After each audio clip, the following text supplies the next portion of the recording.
চলে এসেছি আমরা পুলিশ এক্সাম প্র্যাকটিস সেট 10 নিয়ে। ঠিক আছে, শুরু করা যাক আজকের ক্লাস। চলে আসি আমরা প্রথম অঙ্কে। দেখো কি বলেছে, আজকে স্যার যেগুলো করব প্রত্যেকটা WPSI 2018 সালের কোশ্চেন। ঠিক আছে, প্রত্যেকটাই WPSI 2018 সালের কোশ্চেন। 1 নম্বর কোশ্চেনে আসি। বলছে 3 ব্যক্তির বর্তমান বয়সের অনুপাত 4:7:9। 8 বছর আগে তাদের বয়সের যোগফল ছিল 56। 8 বছর আগে 56 ছিল, তাহলে তাদের বর্তমান বয়স নির্ণয় করো। দেখো তো, 3 জনের বয়সের অনুপাত দিয়ে দিয়েছে 4:7:9। এটা কিন্তু বর্তমান বয়সের অনুপাত, মানে একজনের বয়স যদি 4x হয় এখন, তাহলে আরেকজনের 7x হবে, আরেকজনের 9x হবে না? এটা যদি অনুপাত হয় তাহলে একজনের 4x হলে একজনের 7x, একজনের 9x হবে। এটা বর্তমানে কিন্তু। আচ্ছা, তারপরে কি বলেছে, 8 বছর আগে তাদের বয়সের যোগফল ছিল 56। 56 বছর ছিল তাদের 8 বছর আগে 3 জনের বয়সের যোগফল। তাহলে এখন 3 জনেরই বয়স 8 করে বেড়ে গেছে না? 8 করে 3 জনেরই বাড়বে, তাহলে 3 জনের যদি 8 করে বাড়ে তাহলে টোটালি দেখো তো 24 বছর বেড়ে গেছে না? 24 কিভাবে আসলো স্যার? 8 × 3 করে দিই। 8 × 3 বলছে 8 করে 3 জনেরই এখন বেড়ে গেছে, তাহলে টোটালে কত বেড়েছে? 24 বেড়ে গেছে। বোঝা গেল? বলছি আরেকবার বলছি, বর্তমানে তাদের বয়সের অনুপাত দেওয়া আছে 4:7:9। তার মানে একজনের যদি 4x হয়, আরেকজনের 7x, আরেকজনের 9x। তারপরে বলেছে 8 বছর আগে তাদের বয়সের যোগফল ছিল 56। 8 বছর আগে তাদের মোট বয়স ছিল 56, তাহলে এখন কত হবে? এখন 3 জনেরই 8 করে বাড়বে, তাহলে টোটালে 3 8 24 বেড়েছে। তাহলে এখন তাদের বয়স কত? 56 + 24। ঠিক আছে, এটা তাদের টোটাল বয়স। আবার আমরা বলে রেখেছি বর্তমানে 3 জনের বয়স 4x, 7x আর 9x, তাহলে এখন 3 জনের বয়স কত হবে? এই তিনটার যোগফল। তাহলে এটা হচ্ছে তাদের বর্তমান বয়স। আর একবার বলছি না, এটা হচ্ছে তাদের বর্তমান বয়স। তাহলে আমি বলতে পারি না এটা দুটো সমান? তাহলে কত হচ্ছে দেখো তো, 4 আর 7 11, 11 আর 9 20, তাহলে 20x সমান 56 + 3 8 24। 56 আর 24 যোগ করলে কত হয়? 80। তাহলে 20x সমান 80। 0 0 কাটলাম 2 দিয়ে 4 হলো, তাহলে x সমান কত হলো? 4। x সমান 4। আমাকে কি বের করতে বলেছে? তাদের বর্তমান বয়স নির্ণয় করো। তাহলে বর্তমান বয়স কত ছিল? 4x ছিল, 7x ছিল, 9x ছিল। তাহলে বর্তমান বয়স কত হবে? একজনের 4 × x এর ভ্যালু কত? 4, তাহলে 4 × 4 মানে 16।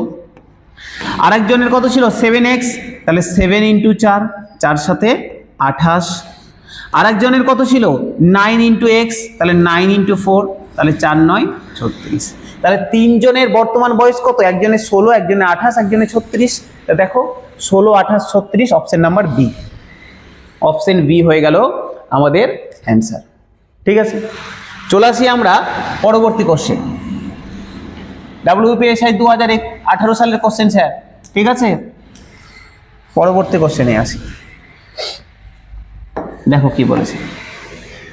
বলছে একটি কাজ A 10 দিনে, B 12 দিনে এবং C 15 দিনে করতে পারে। তারা একসাথে কাজটি শুরু করার 2 দিন পরে A এবং কাজটি সম্পন্ন হওয়ার 4 দিন আগে C চলে যায়। তাহলে কাজটি শেষ হতে টোটাল কত সময় লেগেছিল? কি বলেছে? 3 জন ব্যক্তি আছে। 3 জন ব্যক্তি আছে, A, B আর C। বলছে A একটা কাজ করতে পারে 10 দিনে, A করতে পারে 10 দিনে, B করতে পারে 12 দিনে আর C করতে পারে 15 দিনে। A একটা কাজ 10 দিনে করে, B 12 দিনে করে, C 15 দিনে করে। ঠিক আছে, আমরা করব কি? আমরা মোট কাজটা ধরে নেব। কত ধরবো? এই 10 12 আর 15 লসাগু। 10 12 আর 15 লসাগু। আমরা লসাগু বের করছি কার? 10 12 আর 15। দেখো 10 12 আর 15 লসাগু করলে 60 হবে না? 10 12 15 লসাগু 60। তাহলে আমি ধরে নিলাম যে মোট কাজটা হচ্ছে 60। এ 10 দিনে করে 60 অংশ কাজ, এ 10 দিনে করে 60 ইউনিট কাজ। তাহলে একদিনে কত করবে? 10 60 ভাগ 10 মানে 6 ইউনিট। তাই তো? তাহলে এটাই এর ক্ষমতা বা এফিসিয়েন্সি। এর এফিসিয়েন্সি কত? 6। দেখো 10 দিনে করে 60, তাহলে একদিনে কত করবে? 60 ভাগ 10, 6। বি 12 দিনে করে 60, তাহলে একদিনে কত করবে? 60 ভাগ 12 মানে 5, তাহলে বি এর এফিসিয়েন্সি ক্ষমতা 5। সি 15 দিনে করে 60, তাহলে একদিনে কত করবে? 4। তাহলে দেখো এর ক্ষমতা পেয়ে গেছি, বি এর ক্ষমতা পেয়ে গেছি, সি এর ক্ষমতা পেয়ে গেছি। এবার কি বলেছে দেখো, এবার প্রথম থেকে আসি কোশ্চেনে। বলেছে তারা একসাথে কাজটা শুরু করলো। তাহলে বলো তো, এর ক্ষমতা জানি, বি এর জানি, সি এর জানি, তাহলে তাদের এ প্লাস বি প্লাস সি এর একসাথে বলতে পারবো না কত? এ প্লাস বি প্লাস সি এর একসাথে কত হবে? এর 6, বি এর 5, 6, 5 আর 4। তার মানে এদের একসাথে ক্ষমতা কত? 30 ইউনিট। মানে এ বি সি একসাথে 30 কেন 15, 6 10 আর 5 15 ইউনিট। তাহলে এ বি সি একসাথে একদিনে 15 ইউনিট কাজ করতে পারে। এবার কি বলেছে, তারপরে কি বলেছে? বলছে শুরু করার 2 দিন পরে এ চলে গেছে। তার মানে 2 দিন কাজটা শুরু হয়েছে, শুরু হলো, 3 জন মিলেই শুরু করলো, 2 দিন পর এ চলে গেল। তার মানে কি প্রথম 2 দিন তো 3 জনই করেছে, 2 দিন পরে এ ছেড়ে দিয়েছে, তাহলে প্রথম 2 দিন তো 3 জনই করেছে। তাহলে 3 জন মিলে একদিনে যদি 15 ইউনিট কাজ করে, তাহলে এই 3 জন 2 দিনে কত করবে? এরা 2 দিনে কত করবে? 15 × 2, 30 ইউনিট কাজ করে নিবে না? এবিসি একদিনে 15 ইউনিট করে, 2 দিনে তাহলে কত করবে? 30 ইউনিট করে নেবে। টোটাল কাজ কত ছিল? 60 ইউনিট ছিল, তার মধ্যে 30 ইউনিট কাজ করে নিয়েছে 2 দিনে। তাহলে বাকি কাজ কতটা পড়ে আছে? বাকি কাজ কতটা পড়ে আছে? বাকি পড়ে আছে 60 - 30, তাহলে 30 ইউনিট কাজ আরো পড়ে আছে। এই কাজটাই তারপরে ঘটনা হবে। তারপরে ঘটনা পড়ি। বলছে 2 দিন পরে তো এ চলে গেল, তার মানে বি আর সি পড়ে থাকলো। বলছে এবার কাজটা শেষ হওয়ার আগে 4 দিন আগে সি চলে যায়। এবার কাজটা তারপর থেকে বি সি মিলে একসাথে করছে, করতে করতে যবে কাজটা শেষ হয়েছে তার 4 দিন আগে সিও চলে গেছে। তার মানে লাস্টের 4 দিন, দেখো তো, বলছে কাজটা শেষ হওয়ার 4 দিন আগে সি চলে গেছে, তার মানে শেষের 4 দিন বি একা কাজ করেছে না? যদি কাজ শেষ হওয়ার 4 দিন আগে সি চলে যায়, তাহলে ওই 4 দিন বি একা করেছে। তাহলে বি যদি একা করে থাকে, বি যদি, আমার কাছে বাকি কাজ কতটা আছে? 30 ইউনিট। দেখো তো এখানে করে দিই। বলছে বি একা কত করে? একদিনে 5 ইউনিট করে, একদিনে 5 ইউনিট করে। তাহলে 4 দিন বি একা করেছে, 4 দিনে কত করবে? 20 ইউনিট কাজ করবে। তাহলে ছিল কত? 30 ইউনিট কাজ ছিল, তার মধ্যে বি একা 20 ইউনিট করে নিয়েছে। তাহলে আর কতটা রিমেনিং পড়ে থাকলো? তাহলে বাকি কাজটা দেখো, যে বাকি কাজটা পড়ে থাকলো 30 - 20, এই যে 10 ইউনিট যে আরো কাজ পড়ে থাকলো, এই 10 ইউনিট কাজটাই বি আর সি দুজন মিলে করেছে, কারণ এ তো নাই। এই 10 ইউনিট কাজটাই বি আর সি দুজন মিলে করেছে। আমাকে এটাই বলেছে যে এবার আমি টোটালটা কত ইউনিট, মানে কত দিনে তারা কাজটা করেছে। দেখো কথা প্রথম থেকে পুরো জিনিসটাকে এবার সামারাইজ করি। কি বলেছে? একটা কাজ এ বি সি, এ করছিল 10 দিনে, বি করছিল 12 দিনে, সি করছিল 15 দিনে। তাহলে আমি ধরে নিলাম এই 12, 10 আর 15 লসাগু হচ্ছে 60। আমি ধরে নিলাম টোটাল কাজটা 60 ইউনিট ছিল। এ যদি 10 দিনে 60 ইউনিট করে, তাহলে একদিনে কত করবে? 6। একদিনে যেটা করে সেটাই তার ক্ষমতা, তার মানে এর ক্ষমতা 6। বি 12 দিনে করে 60, তাহলে ক্ষমতা কত? 5, 60 ভাগ 12। সি 15 দিনে করে 60, তাহলে ক্ষমতা কত? 4। তাহলে এর ক্ষমতা পেয়ে গেলাম, বি এর ক্ষমতা পেয়ে গেলাম, সি এর ক্ষমতা পেয়ে গেলাম। তাহলে এ বি সি এর টোটাল ক্ষমতা কত হবে? 6 + 5 + 4 15। বলেছে তারা প্রথম 2 দিন তারা 3 জনই কাজ করেছে। তাহলে একদিনে যদি 15 ইউনিট করে, তাহলে 2 দিনে 30 ইউনিট করেছে। তাহলে 30 ইউনিট কাজ তারা 2 দিনে করেছে। বাকি কাজ কতটা পড়ে থাকলো? 60 থেকে 30 বাদ, তাহলে বাকি 30 ইউনিট পড়ে থাকলো। বলছে শেষের কাজটা শেষ হওয়ার 4 দিন আগে সি চলে গেছিল, তার মানে লাস্টের 4 দিন, শেষের 4 দিন বি একা করেছিল কাজটা। তাহলে বি যদি একদিনে 5 ইউনিট করে, তাহলে 4 দিনে কত করবে? 20 ইউনিট। তার মানে কাজ 30 ইউনিট পড়েছিল, তার মধ্যে বি একা করেছে 20 ইউনিট, তার মানে আর বাকি থাকলো কত? 10। এই 10 ইউনিট কাজটাই বি আর সি দুজন মিলে করেছে। তাহলে বলো তো বি আর সি এর ক্ষমতা কত? বি আর সি এর ক্ষমতা কত? এরা দুজনের এফিসিয়েন্সি কত? 5 + 4 9 না 9। তাহলে বি আর সি দুজন মিলে একদিনে 9 মিনিট কাজ করে, তাহলে ওদেরকে 10 ইউনিট কাজ করতে কতদিন লাগবে?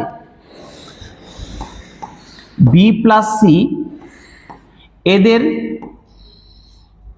9 ইউনিট করতে লাগে একদিন। তাহলে 10 ইউনিট করতে কত লাগবে? 1/9 × 10 মানে 10/9 দিন, 10/9 দিন। তার আমার টোটাল কাজটা করতে কতদিন লাগলো? প্রথমে 2 দিন করেছিল, শেষে 4 দিন বি একা করেছিল, তাহলে 4 দিয়ে 6 আর হচ্ছে এই যে 10/9। তাহলে টোটাল সময় কত লেগেছে? টোটাল সময় লেগেছে, এটা মুছে দিই, বোঝা গেছে এটা? তাহলে টোটাল সময় কত লাগবে? 6, প্রথম 2 দিন সবাই করেছে, শেষের 4 দিন বি করেছে, তাহলে 2 আর 4 6, আর বাকি কাজটা বি আর সি মিলে 10/9 দিনে করেছে, তাহলে 6 + 10/9, এটা হয়ে যাবে আমাদের অ্যান্সার। তাহলে টোটাল কাজ কত স্যার? টোটাল কাজ করতে কত সময় লেগেছে? 2 + 4 + 10/9, তাহলে কত হলো? 6 + 10/9। তাহলে 6 নং 54, 54 আর 10 64, 64/9 দিন লেগেছে টোটাল কাজটা করতে। তাহলে অপশন দেখো, অপশন নাম্বার সি, 64/9 দিন লেগেছে টোটাল কাজটা করতে। অপশন সি হয়ে গেল অ্যান্সার। WPSI 2018 সালের কোশ্চেন। আজকে আমরা যতগুলো করব প্রত্যেকটাই 2018 সালে WPSI এর কোশ্চেন, ঠিক আছে? বোঝা গেল? চলে আসি আমরা পরের অঙ্কে।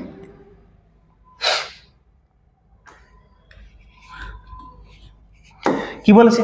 কোনো একটি নল, কোনো ট্যাঙ্ক, একটি নল কোনো ট্যাঙ্কে 6 ঘন্টায় পূর্ণ করে। ট্যাঙ্কটি অর্ধপূর্ণ হলে একই রকম আরো 3টি নল খুলে দেওয়া হলো, তাহলে ট্যাঙ্কটি পূর্ণ করতে মোট কত সময় লাগবে? বলছে একটা নল দিয়ে একটা ট্যাঙ্ক 6 ঘন্টায় পূর্ণ হয়ে যায়। দেখো তো, একটা নল দিয়ে একটা ট্যাঙ্ক 6 ঘন্টায় পূর্ণ হয়ে যায়, তাহলে ট্যাঙ্কটা অর্ধপূর্ণ হয়ে গেছে। তাহলে অর্ধপূর্ণ, যদি ওকে ফিল আপ করতে যদি 6 ঘন্টা লাগে, এক অংশ ফিল আপ করতে যদি 6 ঘন্টা লাগে, তাহলে অর্ধেক ফিল আপ করতে কত লাগবে? 3 ঘন্টা লাগবে না? 6/2, 3 ঘন্টা লাগবে। তাহলে 3 ঘন্টাতে অলরেডি হাফ ফিল আপ হয়ে গেছে, বাকি আরো 3 ঘন্টা লাগতো। দেখো 6 ঘন্টা লাগে ওর টোটাল ফিল আপ করতে ট্যাঙ্কটাকে, অর্ধেক ফিল আপ 3 ঘন্টায় অর্ধেক ফিল আপ করে দিয়েছে, অর্ধেক ফিল আপ 3 ঘন্টায় হয়ে গেছে, তাহলে বাকি অর্ধেক যেটা পড়ে আছে ওটা আরো 3 ঘন্টা লাগতো। কিন্তু বলেছে যে একই রকম আরো 3টা নল খুলে দিলাম, হাফ যখন পূর্ণ হয়ে গেছে আরো 3টা নল একই রকম খুলে দিলাম, তাহলে টোটাল কতক্ষণে ফিল আপ হবে? তাহলে যে নলটা ছিল ওই নলটা বাকি কাজটা 3 ঘন্টা করতো, তাহলে বাকি কাজ করতে ওই নলটার কত লাগতো? 6 - 3, 3 ঘন্টা লাগতো, বাকি কাজটা করতে 3 ঘন্টা লাগতো। এবার ওই নলটার 3 ঘন্টা লাগতো, তাহলে একই রকম 3টা নলের যদি লাগিয়ে দিই কাজে, তাহলে 1 ঘন্টা করে লাগবে না? দেখো তো, একটা নল যদি 3 ঘন্টায় একটা কাজ করে, তাহলে 3টা নল মিলে যদি কাজটা করে তাহলে কতক্ষণ লাগবে? এটা তো একটা নলের ছিল, একটা নল যদি 3টা নল লাগিয়ে দিই, তাহলে বাকি কাজটা কতক্ষণ সময় লাগবে? 3/3, 1 ঘন্টা লাগবে। বুঝতে পারলে? যে বাকি কাজটা, বাকি যে অর্ধেকটা ছিল, ওই অর্ধেকটা ওই নলটার ফিল আপ করতে আরো 3 ঘন্টা লাগতো, কিন্তু যদি আমি একই রকম 3টা নল লাগিয়ে দিই, তাহলে 1 ঘন্টায় কাজটা হয়ে যাবে না? 3/3 1 ঘন্টায় হয়ে যাবে না? 1 ঘন্টা 1 ঘন্টা 1 ঘন্টা করে 3 ঘন্টায় করে দিবে 3 জন মিলে, ঠিক আছে? তাহলে টোটাল কতক্ষণ সময় লাগলো? টোটাল লাগলো 3 ঘন্টা, তো প্রথমে লেগেছিল ওই অর্ধেক করতে, আর পরে আরো 1 ঘন্টা লাগলো, তাহলে টোটাল সময় লাগলো 4 ঘন্টা। বুঝতে পারলে? বলেছে একটা নল একটা চৌবাচ্চাকে বা ট্যাঙ্কিকে পূরণ করতে 6 ঘন্টা লাগে, ও অর্ধেক পূরণ করে দিয়েছে, তাহলে অর্ধেক পূরণ করেছে 3 ঘন্টায়, 3 ঘন্টা চলে গেছে, তাহলে বাকি আরো যেটা অর্ধেক পড়ে থাকলো ওটাতে আরো 3 ঘন্টা লাগতো, কিন্তু অর্ধেক পূরণের পর আরো 2টা নল লাগিয়ে দিয়েছে। প্রথমে একটা ছিল, ও সরি, এখানে বলেছে আরো 3টা নল লাগিয়েছে, মানে 4টা নল লাগিয়েছে, 4টা নল লাগিয়েছে, এটা হবে না, 4 ঘন্টা হবে না। একটা ছিল আরো 3টা লাগিয়েছে, তার মানে 4টা নল লাগিয়েছে, 4টা লাগিয়েছে। তাহলে কত হবে? 4টা নল কতক্ষণ টাইম লাগবে? 3/4 ঘন্টা লাগবে, 3/4 ঘন্টা। তাহলে 3/4 ঘন্টা মানে কত মিনিট? 3/4 ইন্টু 60, 4 15 60, এত মিনিট। তাহলে 3 15 45 মিনিট, 45 মিনিট। ঠিক আছে, 3টা নল নাই, এখানে আরো কথাটা বলেছে, একটা তো ছিল আরো 3টা লাগিয়েছে, মানে 4টা নল হয়ে গেছে। তাহলে একটা নলের যদি 3 ঘন্টা লাগে, তাহলে 4টা নলের কত লাগবে? বাকিটা করতে 45 মিনিট লাগবে। তাহলে টোটাল সময় কত লাগবে? 3 ঘন্টা প্লাস 45 মিনিট, 3 ঘন্টা প্লাস 45 মিনিট, মানে 3 ঘন্টা 45 মিনিট। ঠিক আছে, 3 ঘন্টা 45 মিনিট। তাহলে অপশন নাম্বার বি হয়ে গেল 3 ঘন্টা 45 মিনিট। ক্লিয়ার হলো? আরেকবার বলে দিই, একটা নল ছিল, 6 ঘন্টায় একটা ট্যাঙ্কিকে পূরণ করে, ও অর্ধেক পূরণ করে দিয়েছে, তার মানে 3 ঘন্টা সময় লেগে গেছে। বাকি অর্ধেকটা করতে ওর আরো 3 ঘন্টা লাগতো, কিন্তু বলেছে এখানে আরো 3টি নল অ্যাড করা হলো, তার মানে টোটাল 4টা নল হয়ে গেল। তাহলে একটা নলের বাকি কাজটা করতে যদি 3 ঘন্টা লাগে, তাহলে 4টা নলের কত লাগবে? 3/4 ঘন্টা, মানে 45 মিনিট। তাহলে টোটাল কত সময় লাগলো? টোটাল প্রথমে 3 ঘন্টা লেগে গেছিল, পরে আরো 45 মিনিট লাগলো, 3 ঘন্টা 45 মিনিট লাগলো টোটাল। ঠিক আছে, চলে আসি পরের অঙ্কে। 4 নাম্বার দেখো, বলছে 2 জন লোক এবং 3 জন বালক যে কাজটি 10 দিনে করতে পারে, সেই কাজটি 3 জন লোক ও 2 জন বালক 8 দিনে শেষ করে। তাহলে 2 জন লোক ও 1 জন বালক সেই কাজটা করতে কত সময় লাগবে? খুব ফেমাস অঙ্ক, এই টাইপের অঙ্ক পরীক্ষায় প্রচুর থাকে। ঠিক আছে, আসি। বলছে 2 জন লোক, লোককে আমি এম দিয়ে লিখছি, ম্যান। ঠিক আছে, 2 জন লোক এবং 3 জন বালক, 3 বয়েজ, বয় লিখে দিলাম, বি দিয়ে লিখলাম। 2 জন লোক এবং 3 জন বালক একটা কাজ 10 দিনে করে। আচ্ছা বলো তো, এই 2 জন লোক আর 3 জন বালক একটা কাজ 10 দিনে করে, তাহলে একদিনে যদি ওকে কাজটা করতে হয়, তাহলে এর 10 গুণ করতে হবে না? মানে 20 জন লোক আর 30 জন বালক লাগবে না? ভালো করে বোঝো, 2 জন লোকের আর 3 জন বালকের, 2 জন লোক এবং বলেছে মানে প্লাস, 2 জন লোক এবং 3 জন বালক একটা কাজ 10 দিনে করে। আমি বললাম যদি কাজটাকে একদিনে করতে হয়, তাহলে লোক সংখ্যার সংখ্যাটাকে ম্যান পাওয়ারকে 10 গুণ করে দিব, তাহলে 10 গুণ করে দিলাম, তার মানে এতজন একদিনে করে দিবে। ঠিক আছে, পরের লাইন কি বলেছে? বলেছে সেই একই কাজ 3 জন লোক এবং 2 জন বালক 8 দিনে করে। তাহলে একই কাজ 3 জন লোক এবং 2 জন বালক 8 দিনে করে, তাহলে একদিনে যদি করতে হয়, তাহলে 8 গুণ করে দেব। ঠিক আছে, দেখো তো, একদিনে করতে একটা কাজ এতজন লাগে, আবার বলছি সেম কাজটা একদিনে করতে এতজন লাগে, তাহলে আমি বলতে পারবো না এই দুটো সমান? তাহলে এখান থেকে দেখো তো বেরিয়ে যাবে না? এখান থেকে দেখো 2 দিয়ে কেটে দিলাম 5 হলো, 2 দিয়ে কেটে দিলাম 4 হলো, 5 দিয়ে গুণ করি, 5 দিয়ে 10 এম প্লাস 3 5 15 বি সমান 4, 3 4 12 এম প্লাস 4 2 8 বি। ঠিক আছে, এবার ম্যানগুলোকে একদিকে নিয়ে আসি আর বয়েজগুলোকে একদিকে নিয়ে আসি। দেখো 15 বি ছিল মাইনাস 8 বি, এদিকে প্লাস আছে, এদিকে আসলো মাইনাস হয়ে গেল, মাইনাস 8 বি সমান 12 ম্যান ছিল, 10 ম্যান ছিল, এদিকে দিয়ে চলে গেলাম, মাইনাস হয়ে গেল 10 জন পুরুষ। তাহলে 15 থেকে 8 বাদ দিলে 7 জন বালক সমান 12 থেকে 10 বাদ দিলে 2 জন পুরুষ। তাহলে 7 জন বালক সমান 2 জন পুরুষ। আমি বের করে রাখলাম 7 জন বালক সমান 2 জন পুরুষ। আমার আলটিমেট উদ্দেশ্য ছিল এটাই, এই বালক এবং পুরুষের মধ্যে একটা রিলেশন বের করা। বের করে নিলাম। এবার আমাকে বলেছে যে 2 জন লোক ও 1 জন বালক মিলে সেই কাজটা কত দিনে করবে। আচ্ছা দেখো তো, 2 জন লোক এবং 1 জন বালক মিলে কত দিনে করবে? তাহলে 2 জন লোক এবং 1 জন বালক মানে আমি বলতে পারি না, 2 জন লোক মানে একটু আগে বের করে রাখলাম 7 জন বালক। তাহলে এই 2 জনের জায়গাতে লোকের জায়গাতে আমি 7 জন বালক লিখতে পারি। তাহলে এটা সমান আমি লিখে দিলাম 7 জন বালক প্লাস 1 জন বালক। কেন স্যার?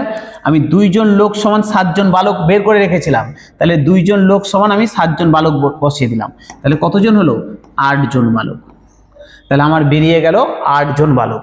তার মানে আমাকে অ্যাকচুয়ালি কোশ্চেন তাহলে কি জানতে চেয়েছে? জানতে চেয়েছে 8 জন বালক সেই কাজটা কতদিনে করবে, এটাই জানতে চেয়েছে আমার কাছে কোশ্চেন।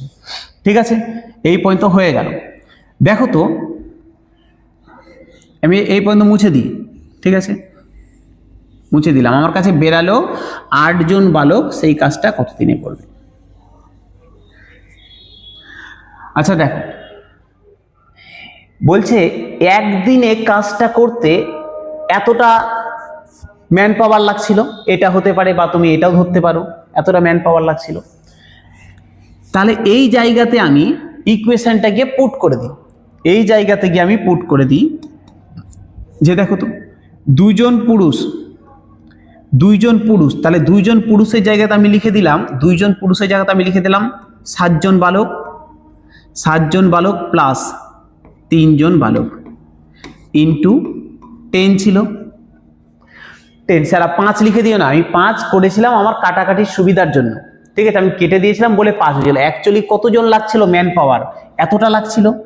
2 জন পুরুষ প্লাস 3 জন বালক 10 দিনে করে, তাহলে একদিনে করতে ইন্টু 10। আমি শুধু এটাকে রিপ্লেস করে বালকে নিয়ে আসছি, 7 আর 3 10 জন বালক ইন্টু 10, তাহলে 10 100 জন বালক, 100 জন বালক।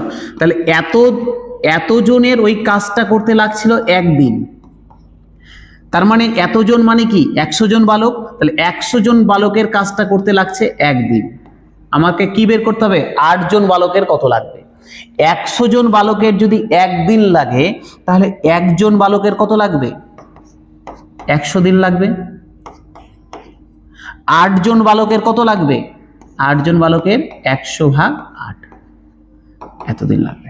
100/8 দিন। তাহলে কেটে দাও, এটাকে যদি কেটে দাও কি হবে স্যার? 4 দিয়ে কেটে দিই, 4 দিয়ে যদি কেটে দিই, 4 25 100, 4 2 8, তাহলে 25/2 দিন, মানে 12.5 দিন। 12.5 দিন বোঝা গেল? কি বললাম এইখান থেকে আরেকবার বলে দিই, তুমি যদি এটা করো যে 7 জন বালক প্লাস 3 জন বালক, 10 জন বালকের 10 দিন লাগে, তাহলে 8 জন বালকের কত লাগবে? একই ব্যাপার। আমি টোটালটাকে করে দিলাম 7 জন বালক প্লাস 3 জন বালক ইন্টু 10, এতজন বালকের একদিন লাগছিল।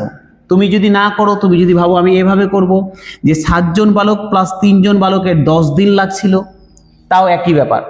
7 জন বালক প্লাস 3 জন বালক মানে 10 জন বালকের 10 দিন লাগছে, 8 জন বালকের কত দিন লাগবে, তাও একই বেরাবে। আমি তা করিনি, আমি একবারে করেছি, একদিনের হিসাব ধরে করেছি।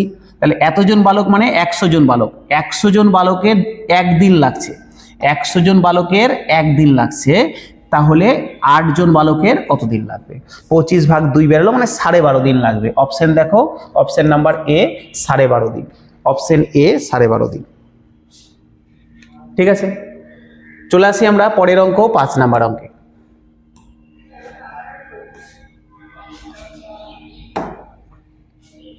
বলছে 13 অপেক্ষা বৃহত্তর দুটি সংখ্যার গসাগু এবং লসাগু যথাক্রমে 13 এবং 273 হলে সংখ্যা দুটির যোগফল নির্ণয় করো। দেখো, দুটা সংখ্যার গসাগু বলে দিয়েছে, দুটা সংখ্যার গসাগু বলে দিয়েছে 13, ওই সংখ্যা দুটার লসাগুও বলে দিয়েছে স্যার, লসাগু বলে দিয়েছে 273। আচ্ছা, আমাকে বলেছে যে সংখ্যাগুলো 13 অপেক্ষায় বড়, 13 থেকে সংখ্যাগুলো বড়, তাহলে সংখ্যা দুটির যোগফল বের করো।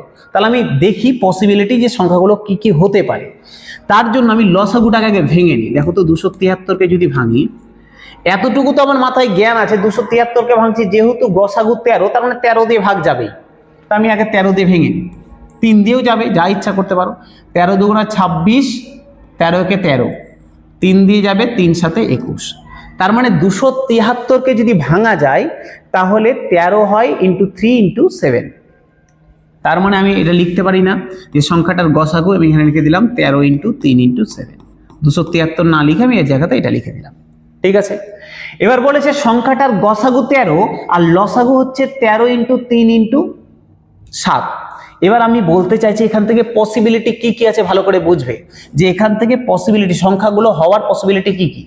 কেউ বলতে পারো যে স্যার একটা সংখ্যা 13 আমি যদি ধরি, আর একটা সংখ্যা আমি লসাগুটাকেই ধরে নিলাম, আমি ধরলাম একটা সংখ্যা 13 আর একটা সংখ্যা লসাগুটা, তাহলেও তো ওদের গসাগু 13, ধর না একটা সংখ্যা 13 আর একটা এটা, এই দুটোর গসাগু করলে তো 13ই আসবে আর লসাগু করলে তো এটাই আসবে। তাহলে এটাও হতে পারে যে একটা সংখ্যা 13 আর একটা সংখ্যা 273, হতে পারে তো।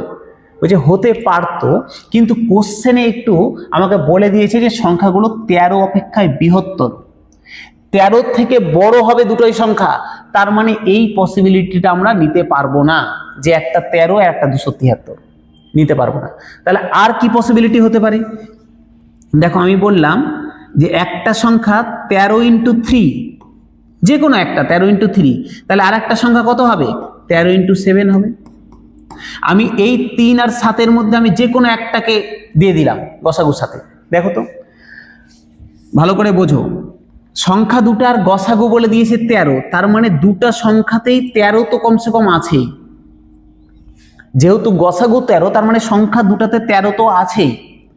এবার গল্প আমি বললাম একটা সংখ্যা 13 হবে আর একটা সংখ্যা, যেহেতু লসাগু 13 × 3 × 7, তার মানে আমি ধরে নিলাম আর একটা সংখ্যা 13 × 3 × 7, বলছে এটাও একটা পসিবিলিটি। কিন্তু যদি কোশ্চেনে 13 অপেক্ষায় বৃহত্তর কথাটা না বলা থাকতো তাহলে আমি বলতে পারতাম যে একটা সংখ্যা 13 আর একটা এটাও হতে পারে, কিন্তু যেহেতু কোশ্চেনে বলে দিয়েছে যে একটা সংখ্যা 13 থেকে বড়, তার মানে এই পসিবিলিটি তো হবে না, কারণ এই সংখ্যাটা 13 হয়ে গেল, আমাকে কোশ্চেনে বলেছে 13 থেকে বড় হবে, তাহলে এটা পসিবিলিটি হবে না। তাহলে আর কি পসিবিলিটি হতে পারে, বলছে আমি একটার সাথে 3 দিয়ে দিলাম আর একটার সাথে 7 দিয়ে দিলাম, দেখো একটার সাথে 3 একটার সাথে 7 দিয়ে দিলাম। এবার যদি আমি এই দুটোর গসাগু বের করি, দেখো 13 বেরাবে, আর লসাগু বের করলে দেখো 13 × 3 × 7 বেরাবে, হয়ে গেল। তাহলে এই পসিবিলিটিটা কি হতে পারে, একদম হতে পারে, যা যা বলেছে সবকিছুকে এটা স্যাটিসফাই করে দিয়েছে। দেখো সংখ্যা দুটো 13 থেকে বড় হয়ে গেছে, এদের গসাগু করলে 13 হয়, এদের লসাগু করলে এটা হয়, তাহলে আমি পেয়ে গেলাম সংখ্যা দুটা কি কি। ঠিক আছে, তাহলে করো 3 13 কত হবে 39, আর একটা হবে 7 13 কত 100, 7 13 কত হয়, এই 7 13 কত, ওই 91, কি করছি আমি, 7 13 91, এই গেল। এবার বলেছে আমাকে কি জানতে চেয়েছে সংখ্যা দুটির যোগফল নির্ণয় করো, সংখ্যা দুটির যোগফল আমাকে জানতে চেয়েছে, সংখ্যা দুটির যোগফল, তাহলে যোগ করে দিই 39 + 91, যোগ করলে কত হবে 130, তাহলে সংখ্যা দুটির যোগফল 130, অপশন নাম্বার ডি 130। ঠিক আছে, বোঝা গেল। চলে আসি পরের অঙ্ক 6 নম্বরে।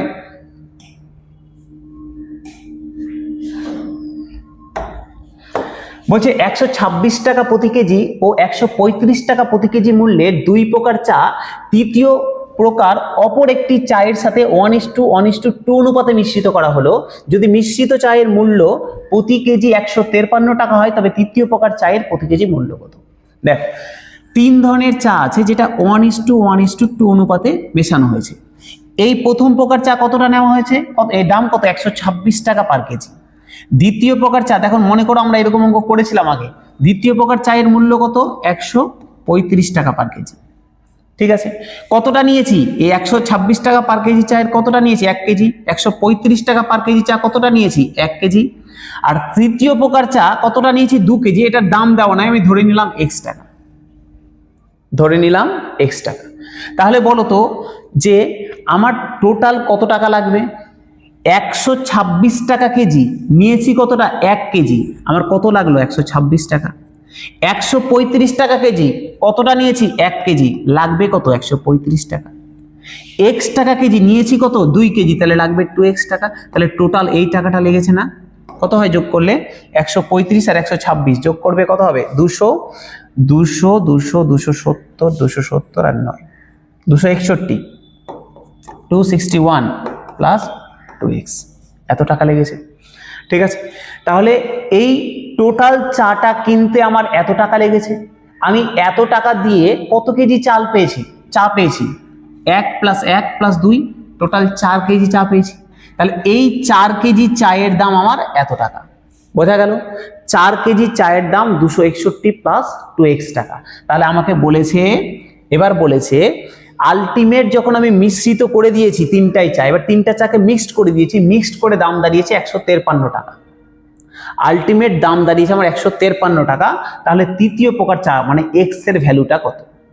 দেখো তো, এই 4 কেজি চায়ের দাম আমি বললাম 261 প্লাস এক্স, এটাই তো 4 কেজি চায়ের দাম। কিন্তু কোশ্চেনে বলেছে যে না, মেশানোর পর দাম দাঁড়িয়েছে 153 টাকা করে। তাহলে 153 টাকা করে যদি প্রতি কেজি হয়, তাহলে 4 কেজির দাম কত হবে? 153 ইন্টু 4। তাহলে এটা আর এটা সমান, এখান থেকে আমি এক্স পেয়ে যাব না? 261 প্লাস এক্স সমান 153 সাথে 4 গুণ করলে কত হবে? এদিকে হয়ে গেল 600, 612, 612। তাহলে এক্স সমান কত? এক্স সমান 612 মাইনাস 261, 261। তাহলে 612 থেকে 261 বাদ দিয়ে দাও, কত হবে? 2 থেকে 1 বাদ দিলাম, 1 হলো, 11, 6, 5, 3, 351 টাকা। এটা 2x আছে, সরি 2x আছে। তাহলে 2x সমান 351 দাঁড়ালো, 2x সমান দাঁড়ালো 351। তাহলে x সমান কত হবে? x সমান হচ্ছে 351 ডিভাইডেড বাই 2। তাহলে 351 কে 2 দিয়ে ভাগ করলে কত হবে? দেখো, ভাগ করবে 100, 150 করলে 300, 175 ইন্টু 2 করলে 350 হয়। তাহলে 175.5 এত টাকা। তাহলে প্রতি কেজি চায়ের দাম কত দাঁড়ালো? এই যে পরের চাটা, এটা প্রতি কেজির দাম দাঁড়ালো 175 টাকা 50 পয়সা। 175 টাকা 50 পয়সা। অপশন দেখো, অপশন নাম্বার এ 175 টাকা 50 পয়সা। ঠিক আছে, আরেকবার বলি, বলছে 3 প্রকার চা আছে যেটা 1:1:2 অনুপাতে নেওয়া হয়েছে। কত দাম? এই প্রকার চায়ের দাম 126 টাকা। তাহলে 1 কেজির দাম কত দাঁড়াবে? 126 টাকা। দ্বিতীয়টাও নিয়েছি 1 কেজি, কত করে দাম? 135 টাকা করে। দাম কত দাঁড়াবে? 135 টাকা। তৃতীয় কেজি কতটা নিয়েছি? 2 কেজি, দাম কত করে? এক্স করে ধরে নিলাম। তাহলে টোটাল দাম কত? 2x টাকা। তাহলে টোটাল এই 4 কেজি চা, 1, 1 আর 2, 4 কেজি চায়ের টোটাল দাম কত? যোগ করে দিলাম 261 প্লাস 2x। কিন্তু কোশ্চেনে বলেছে না, আলটিমেট মেশানোর পর দাম দাঁড়িয়েছে 153 টাকা। তাহলে টোটাল কত হবে? 153 ইন্টু 4। তাহলে এই 261 প্লাস 2x, 261 প্লাস 2x এটাই সমান 153 ইন্টু 4। তাহলে 261 প্লাস 2x সমান 612। এখান থেকে x এর ভ্যালু বের করলাম 175.50। হয়ে গেছে। চলে আসি আমরা নেক্সট অঙ্ক, 7 নম্বর। কোন পরীক্ষায় পরীক্ষার্থীদের 17% বাংলায়, 18% ইংরেজিতে অকৃতকার্য হয়। ভালো কথা, মানে ফেল করেছে। যদি বাংলা এবং ইংরেজি উভয় বিষয়ে 5% অকৃতকার্য হয়ে থাকে, তবে উভয় বিষয়ে কৃতকার্যের শতকরা হার কত? দেখো, ধরো এটা হচ্ছে বাংলা সাবজেক্ট, এটা হচ্ছে ইংলিশ সাবজেক্ট। বলছে টোটাল বাংলায় ফেল করেছে 17%, 17% টোটাল বাংলায় ফেল করেছে। টোটাল ইংরেজিতে ফেল করেছে 18%। টোটাল ইংরেজিতে ফেল করেছে 18%, টোটাল বাংলায় ফেল করেছে 17%। আর 5% ছেলে এমন আছে যারা দুটোতেই ফেল করেছে। তাহলে দেখো, দুটোতে ফেল করেছে মানে কি? এদের কমন এরিয়াতে এরকম সংখ্যা হচ্ছে 5%। তাহলে দুটোতেই ফেল করেছে, এরকম হচ্ছে 5%। তাহলে দেখো তো, এই 17%-এর মধ্যেও 5% ঢুকে আছে, এই 18%-এর মধ্যেও 5% ঢুকে আছে না? ঢুকে আছে তো। তাহলে যদি আমি বলি যে শুধুমাত্র বাংলায় মানে কি? এই কমনটা নিব না, শুধু বাংলার এরিয়াটা নিব।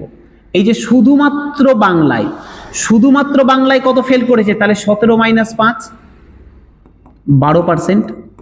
এরা শুধু বাংলায় ফেল করেছে।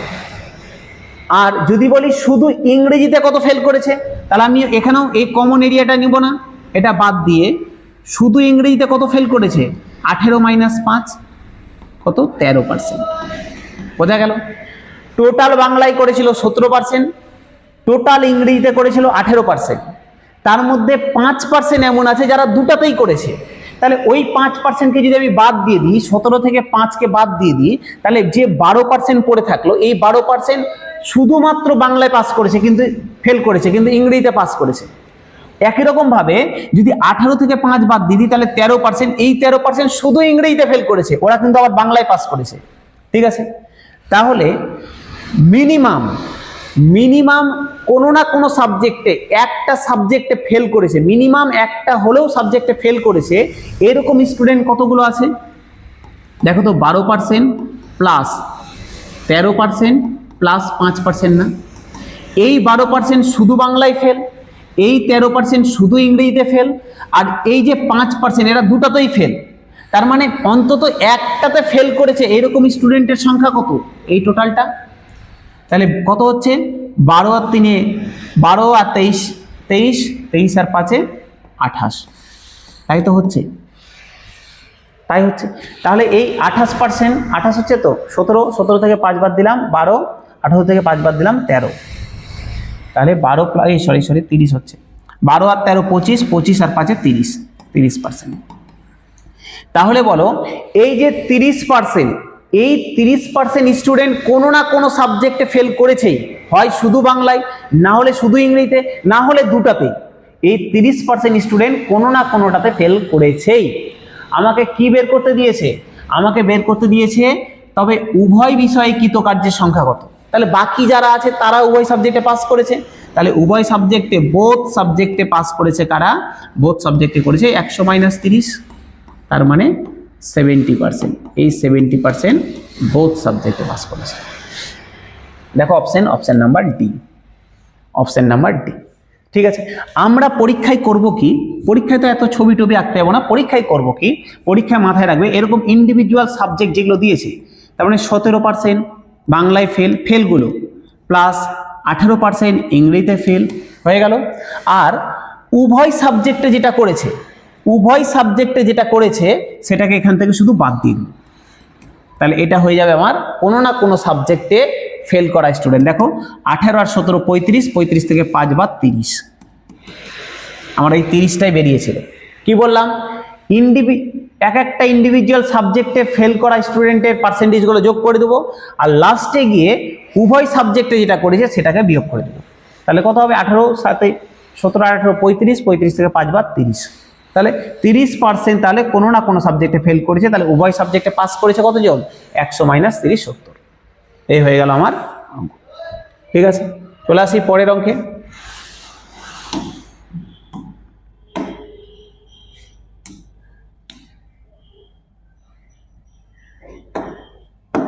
দেখো কোনো একটি সংখ্যা দিয়ে 43,628কে ভাগ করলে ভাগফল এবং ভাগশেষ হয় যথাক্রমে 76 এবং 536, তাহলে ভাজকটি নির্ণয় করো।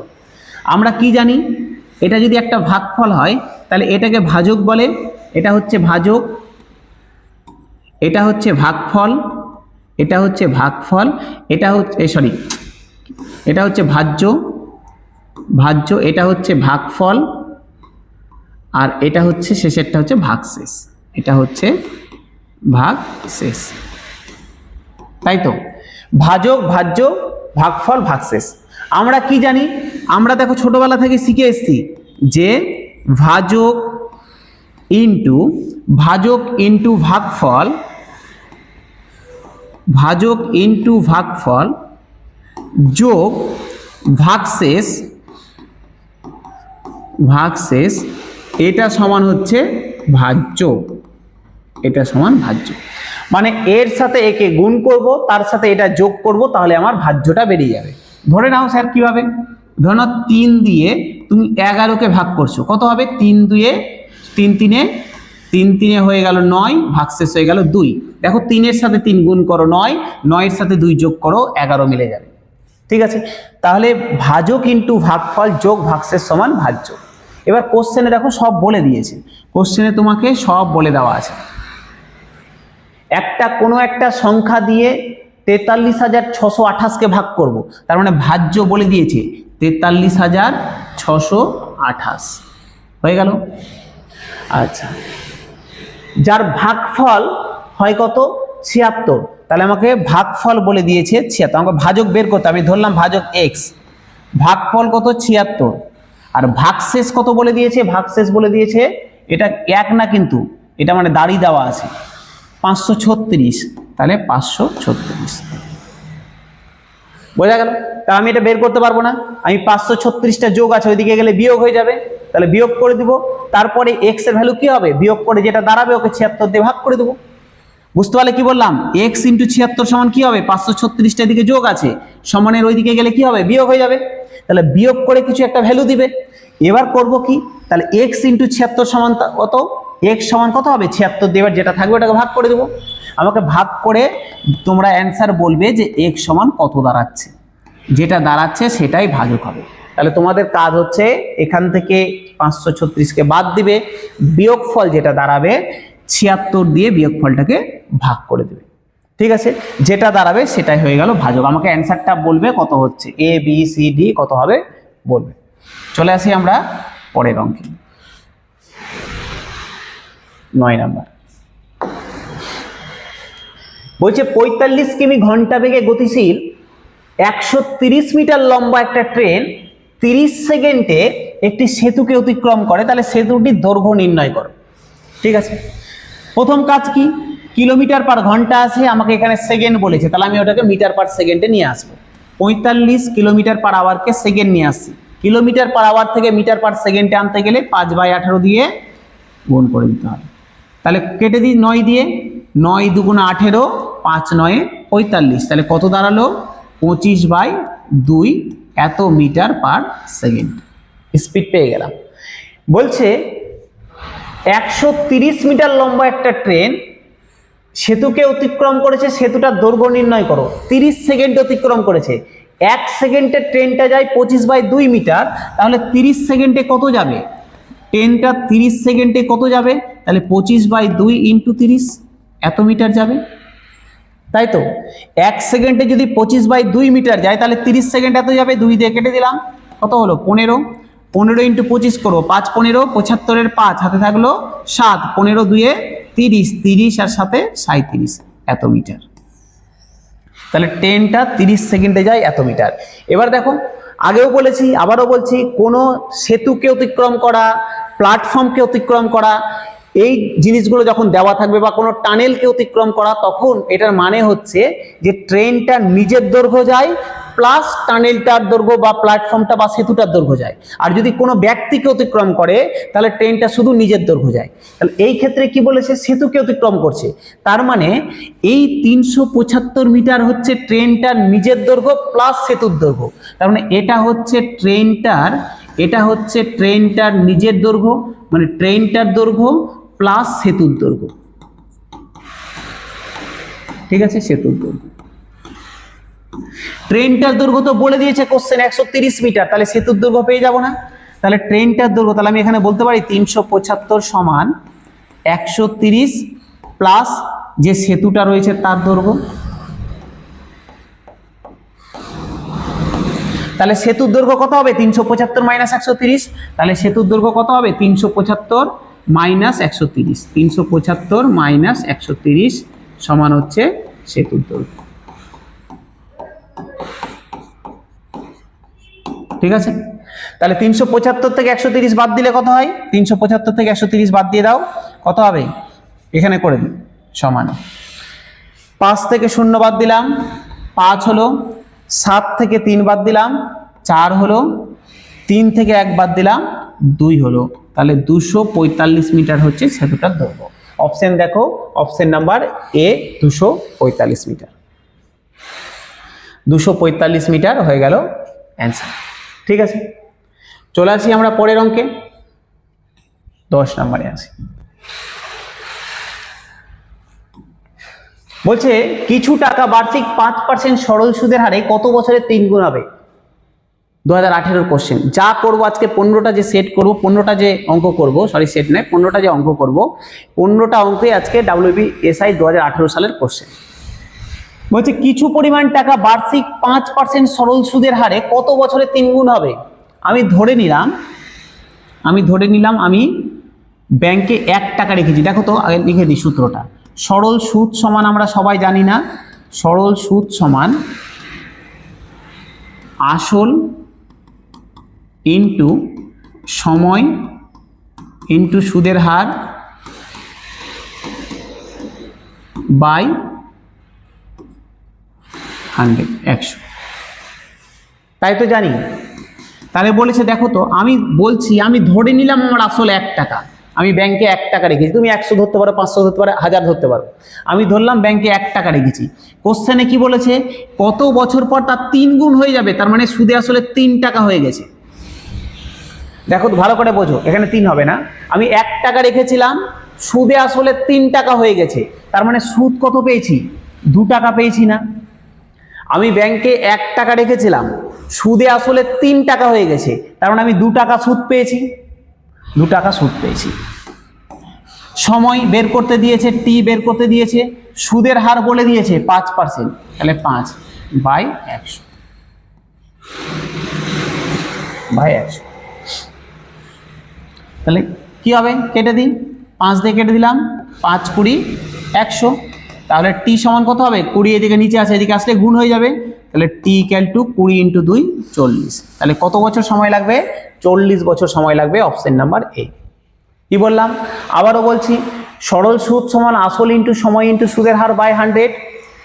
কত, আসল যদি আমি 1 টাকা ধরি, বলছে সুদে আসলে 3 গুণ হয়ে গেছে, 3 গুণ হয়ে গেছে, তাহলে 3 গুণ 1 টাকা রেখেছিলাম, 1 টাকা আমি ব্যাংকে রেখেছিলাম, আমার আসল 1 টাকা, প্রিন্সিপাল আমি 1 টাকা রেখেছিলাম, আমার সুদে আসলে 3 টাকা হয়ে গেছে, 1 টাকা রেখেছিলাম 3 টাকা হয়ে গেছে, তাহলে আমি সুদ কত টাকা পেয়েছি, 3 - 1 2 টাকা পেয়েছি সুদ। তাহলে এটা কি সরল সুদ, তাহলে সুদ 2 টাকা, 2 সমান 1 × টি বের করতে হবে, আর এর মান বলে দিয়েছে 5/100, কাটাকাটি করলাম, টি এর মান 40 দাঁড়ালো, তাহলে অপশন এ 40 বছর। চলে আসি পরের অঙ্ক, 11 নম্বর। বলছে কোন বিদ্যালয়ের ছাত্র ছাত্রীর সংখ্যার অনুপাত 3:2, তার মানে বয়েজ আর গার্লস এদের অনুপাত বলে দিয়েছে 3:2, 3:2। যদি ছাত্রের 20% এবং ছাত্রীদের 30% স্কলারশিপ প্রাপক হয়, তবে কত শতাংশ ছাত্রছাত্রী স্কলারশিপ পায়নি। বলছে ছেলেদের যদি 20% স্কলারশিপ পেয়ে থাকে আর মেয়েদের যদি 30% স্কলারশিপ পেয়ে থাকে, তাহলে টোটালে শতকরা কত স্কলারশিপ পায়নি। আচ্ছা দেখো তো, 3:2, যেহেতু পার্সেন্টেজে বলেছে, আমি এটাকে 300 ধরে নিলাম, এটাকে 200 ধরে নিলাম, আমার ইচ্ছা অনুপাত ধরতেই পারি, এটাকে 300 এটাকে 200 ধরে নিলাম। এবার বলেছে এর ছেলেদের 20% পেয়েছে, ছেলেদের 20% পেয়েছে, তার মানে আমি একবারে পেয়েছে বের করতে পারি বা একবারে পাইনিটাই বের করে নিই। 20% পেয়েছে, তার মানে 80% পাইনি, তাই তো। কারা পাইনি, কারা পাইনি, কাটা চিহ্ন দিয়ে দিই, তার মানে বুঝতে পারবে পাইনি। কারা পাইনি তাদেরটা বের করছি। ছেলেদের 20% পেয়েছে, তার মানে 80% পাইনি। এবার 300-র 80% মানে কত, 300 × 80% মানে 80/100, পার্সেন্টেজ তুলে দিলাম, 100 হয়ে গেল, 0 0 0 0 কেটে দিলাম, 3 × 8 = 24, 240। তাহলে 240টা স্টুডেন্ট পাইনি, মানে বাকি 60টা পেয়েছিল। দেখো মেয়েদের 30% পেয়েছে, তার মানে মেয়েদের 70% পায়নি। মেয়েদের 30% স্কলারশিপ পেয়েছে, তার মানে 70% পায়নি। 70% পায়নি, তাহলে 70% কত হবে, 200-র 70%, তাহলে 70/100, 2 0 2 0 কেটে দিলাম, 140। তাহলে 140টা মেয়ে পায়নি। তাহলে ছেলে এবং মেয়ে মিলে টোটালে কতজন পায়নি, 240টা ছেলে পায়নি, 140টা মেয়ে পায়নি। তাহলে ছেলে এবং মেয়ে, বয়েজ এবং গার্লস টোটালে কতজন এমন আছে, টোটালে কতজন এমন আছে যারা পায়নি, 240 + 140, 380 জন এমন রয়েছে যারা স্কলারশিপ পায়নি। বোঝা গেল? আচ্ছা, আমাকে এটাই পার্সেন্টেজ বের করতে দিয়েছে। আমি টোটাল স্টুডেন্ট কটা ছিল, 300 আর 2 = 500, 500 জনের মধ্যে 380 জন পাইনি, তাহলে 100-তে কত পাইনি, পার্সেন্টেজ বেরিয়ে গেল। তাহলে আমাকে কি বলেছে, আমাকে পার্সেন্টেজ শতকরা বের করতে দিয়েছে, শতকরা। তাহলে দেখো 500-তে 380 জন পাইনি, তাহলে 100-তে কত পাবে না, 2 0 2 0 কেটে দিলাম, 5 দিয়ে কাটছি, 5 7 35, 30, 5 6 30, তাহলে 76% পাইনি। কত পাইনি, 76% স্কলারশিপ পাইনি। অপশন নাম্বার ডি, 76% পাইনি। ঠিক আছে, অপশন ডি 76% পাইনি। চলে আসি পরের অঙ্কে।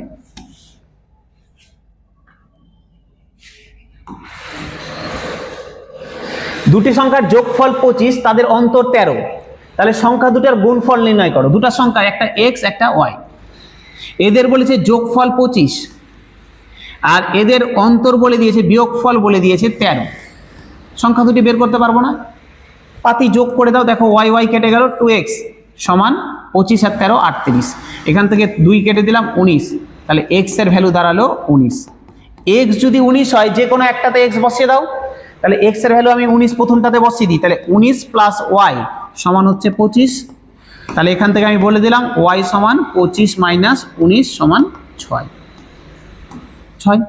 তাহলে হয়ে গেল 19, এক্স এর ভ্যালু ওয়াই এর ভ্যালু 6। তাহলে আমাকে কি বের করতে দিয়েছে? সংখ্যা দুটির গুণফল। তাহলে সংখ্যা দুটির গুণফল কত হবে? এক্স ওয়াই, তাহলে 19 ইন্টু 6 114। তাহলে স্যার কি হবে? তাহলে হয়ে গেল 114 সংখ্যা দুটির গুণফল। অপশন দেখো, অপশন নাম্বার বি 114। ঠিক আছে, 19 ইন্টু 6 114 আমার হয়ে গেল অ্যান্সার। বোঝা গেল? চলে আসি আমরা পরবর্তী অঙ্ক 13।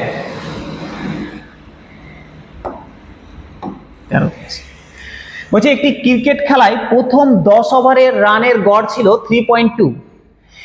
282 রান তুলতে হলে বাকি 40 ওভারে তাকে কত গড় করতে হবে? একদম পাতি জিনিস। দেখো 10 ওভারে রানের গড় ছিল 3.2, তাহলে টোটাল কত করেছিল? 3.2 ইন্টু 10, তাহলে পয়েন্ট আছে এখানে 10 আছে, তাহলে কি হবে? যদি না পারো ভেঙে করে নিবে, এটাকে ভেঙে দিই। 3.2 তার মানে পয়েন্ট উঠিয়ে দিলাম নিচে 1, পয়েন্টের পরে একটা শূন্য আছে, একটা শূন্য বসিয়ে দিলাম, 10 10 কেটে দিলাম 32। তাহলে 10 ওভারে টোটাল কত রান করেছে? 32 রান করেছে। ওকে কত রান তুলতে হবে? 282 রান তুলতে হবে বাকি 40 ওভারে। তাহলে দেখো 282 রানের মধ্যে আমাকে 32 রান অলরেডি হয়ে গেছে। কোশ্চেন দেখো কি বলেছে, একটা ক্রিকেট খেলায় প্রথম 10 ওভারের গড় ছিল 3.2, তার মানে 10 ওভারে 32 রান করেছে। 282 রান তুলতে বাকি 40 ওভারে কত করে গড় করতে হবে? তাহলে আমাকে টোটালে 282 রান তুলতে হবে, আমি 32 তুলে নিয়েছি, তাহলে বাকি রান কত পড়ে থাকলো? বাকি কত রান আর তুলতে হবে? 282 থেকে 32 বাদ দিয়ে দিলাম, কত তুলতে হবে? 250 রান তুলতে হবে না? এই 250 রান তুলতে হবে বাকি 40 ওভারে, তাহলে গড় কত? তাহলে এই 250-কে 40 দিয়ে ভাগ করে দিলাম, 0 0 কেটে দিলাম, 4 দিয়ে কাটছি, 4 6 24, 1 পড়ে থাকলো, দশমিক নিলাম 0, 4 2 8, 4 5 20, তাহলে আমার গড় হয়ে গেল 6.25। আমার গড় হয়ে গেল 6.25, অপশন নাম্বার সি 6.25। ঠিক আছে, অপশন নাম্বার সি 6.25। চলে আসি আমরা পরবর্তী অঙ্কে। 3টি সংখ্যার গড় 77, প্রথম সংখ্যাটি দ্বিতীয় সংখ্যার দ্বিগুণ এবং দ্বিতীয় সংখ্যাটি তৃতীয় সংখ্যার 3 গুণ। তাহলে আমি দেখো তো, আমি যদি ধরে নিই তৃতীয় সংখ্যাটা x, 3 নম্বর সংখ্যাটা x, এটা 2 নম্বর সংখ্যা, এটা 1 নম্বর সংখ্যা। বলেছে দ্বিতীয় সংখ্যাটি, দেখো প্রথম সংখ্যা দ্বিতীয় সংখ্যার দ্বিগুণ, দ্বিতীয় সংখ্যাটি তৃতীয় সংখ্যার দ্বিগুণ, দ্বিতীয় সংখ্যাটা তৃতীয় সংখ্যার দ্বিগুণ, তাহলে এটা x হলো, এটা 2x। দ্বিতীয় সংখ্যাটি তৃতীয় সংখ্যার দ্বিগুণ হয়ে গেল। তারপরে কি বলেছে? প্রথম সংখ্যাটি দ্বিতীয় সংখ্যার দ্বিগুণ, প্রথম সংখ্যাটা আবার এর দ্বিগুণ, তার মানে এটা 4x, তাই তো? তাহলে এদের যোগফল কত হবে? তাহলে যোগফল কত হবে? 4x plus 2x plus x, এটাই যোগফল হবে। আমাকে কোশ্চেনে বলেছে সংখ্যা তিনটির গড় বলে দিয়েছে 77, তাহলে আমি বলতে পারি না এদের যোগফল 77 ইন্টু 3। তাহলে এখান থেকে বের করো 6x আর x 7x, 7x সমান 77 ইন্টু 3। তাহলে x সমান কত হবে? x সমান 77 ইন্টু 3 ডিভাইডেড বাই 7, 7 দিয়ে কেটে দিলাম 11, 3 11 33। আমাকে কি বের করতে দিয়েছে? সংখ্যা তিনটি নির্ণয় করুন। তাহলে একটা সংখ্যা x এর ভ্যালু 33 বেরিয়ে গেল, তাহলে আমি বলতে পারবো এই সংখ্যাটা 33 ছিল। এটা কত ছিল? 33 ইন্টু 2 66 ছিল। এটা কত ছিল? 33 ইন্টু 4, 33 ইন্টু 4 করলে কত হবে? 132। তাহলে 132, 66 আর 33, 133 ইন্টু 4, এটা 132 হবে। ঠিক আছে, 132, 66 এবং 33 হয়ে গেল অপশন নাম্বার ডি। চলে আসি আজকের শেষ অঙ্ক। আজকে শেষ অঙ্কে আছে একটি নৌকা স্রোতের প্রতিকূলে কোন দূরত্ব 8 ঘন্টা 48 মিনিট অতিক্রম করে এবং স্রোতের অনুকূলে সমদূরত্ব 4 ঘন্টায় অতিক্রম করে, তাহলে নৌকার বেগ এবং স্রোতের বেগের অনুপাত নির্ণয় করো। দেখো, স্রোতের অনুকূলে আর প্রতিকূলে, অনুকূলকে আমি ডাউন স্ট্রিম লিখলাম, ডিএস দিয়ে লিখলাম, এটা মানে হচ্ছে অনুকূল, আর প্রতিকূলকে আমি আপ স্ট্রিম ইউএস দিয়ে লিখলাম। ঠিক আছে, সময়ের আমি দেখো তো দুটোর আমি সময়ের অনুপাতটা বের করছি। অনুকূলে কত সময় লাগছিল? 4 ঘন্টা না? অনুকূলে লাগছিল 4 ঘন্টা, আর প্রতিকূলে কত লাগছিল? 8 ঘন্টা 48 মিনিট। 8 ঘন্টা 48 মিনিট, মিনিটটাকে আমি ঘন্টায় ট্রান্সফার করলাম, তাহলে 48 ভাগ 60, 12 দিয়ে কেটে দিলাম, 4 12 48, 5 12 60, তার মানে 5 8 40 আর 4 44/5। এই আমার ঘটনা। ডাউন স্ট্রিম মানে যেদিকে স্রোত আছে ওইদিকে নৌকা যাচ্ছে, মানে নৌকা প্লাস স্রোত। আর আপ স্ট্রিম মানে যেদিকে স্রোত তার অপোজিটে নৌকা, মানে নৌকার স্পিড মাইনাস স্রোতের স্পিড। এটা গেল আমার, বোঝা গেল? এটা গেল সময়ের অনুপাত। আচ্ছা, তাহলে কি দাঁড়ালো? আমি আর একটা লাইন লিখে দিই, 4:44/5। দেখো 4 দিয়ে যদি কেটে দিই 11 হয়ে যাবে, তাহলে কি হবে? 5টা এদিকে চলে আসলো উপরে, 5:11, 5:11। এটা গেল টাইমের অনুপাত। টাইমের অনুপাত যা হয়, গতিবেগের অনুপাত ঠিক তার উল্টা হয়। তাহলে গতিবেগের অনুপাত কত হবে? গতিবেগের অনুপাত হবে, স্পিডের অনুপাত কত হবে? 11:5। যদি টাইমের অনুপাত 5:11 হয়, তাহলে গতিবেগের অনুপাত 11:5। মানে ওর অনুকূলে গতিবেগ যদি 11 হয়, তাহলে প্রতিকূলে গতিবেগ 5। আমাকে কি বের করতে দিয়েছে? আমাকে বের করতে দিয়েছে নৌকার গতিবেগ আর স্রোতের গতিবেগ। স্রোতের গতিবেগ বের করো। নৌকার গতিবেগ আর স্রোতের গতিবেগের অনুপাত বের করো। তো দেখো তো, নৌকার গতিবেগ মানে মাথায় রাখবে যে অনুকূল আর প্রতিকূল, অনুকূল আর প্রতিকূলের গতিবেগকে যদি যোগ করে 2 দিয়ে ভাগ করি, তাহলে সেটা হয়ে যায় নৌকার গতিবেগ। অনুকূলের গতিবেগ প্লাস প্রতিকূলের গতিবেগ, এদেরকে যোগ করে 2 দিয়ে যদি ভাগ করি, নৌকার গতিবেগ হয়ে যায়। আর অনুকূলের গতিবেগ মাইনাস প্রতিকূলের গতিবেগ বিয়োগ করে যদি 2 দিয়ে ভাগ করি, তাহলে হয়ে যায় স্রোতের গতিবেগ। তাহলে দেখো তো, অনুকূলের বেগ কত দিয়ে দিয়েছে? 11 দিয়ে দিয়েছে না? তাহলে 11 প্লাস কত? 5, প্রতিকূলে 5 ভাগ 2 অনুপাত 11 মাইনাস 5 ভাগ 2, 2 2 কেটে গেল, কি পড়ে থাকলো? 11 আর 5 যোগ করলে 16 অনুপাত 11 থেকে 5 বাদ দিলে 6, 2 দিয়ে কেটে দিলাম 8, 2 দিয়ে কেটে দিলাম 3, তাহলে আমার অনুপাত দাঁড়ালো 8:3। তাহলে অনুপাত কত দাঁড়ালো? নৌকার অনুপাত আর স্রোতের অনুপাত দাঁড়ালো 8:3। দেখো অপশন নাম্বার এ, 8:3 হয়ে গেল অ্যান্সার। ঠিক আছে, করতে থাকো। যেগুলো স্যার বললাম ভালো করে 15টা অঙ্ক করানো হলো, করো। একটা হোম টাস্ক দেওয়া থাকলো, কিছু ক্যালকুলেশন হোম টাস্ক দেওয়া আছে, করে রাখবে, করে কমেন্ট করবে। আর যদি ভালো লাগে অবশ্যই শেয়ার করো, সাবস্ক্রাইব করো। ঠিক আছে, থাকো, দেখা হচ্ছে পরের ক্লাসে। 11 নম্বর সেটে আমাদের আবার নেক্সট দিন দেখা হচ্ছে।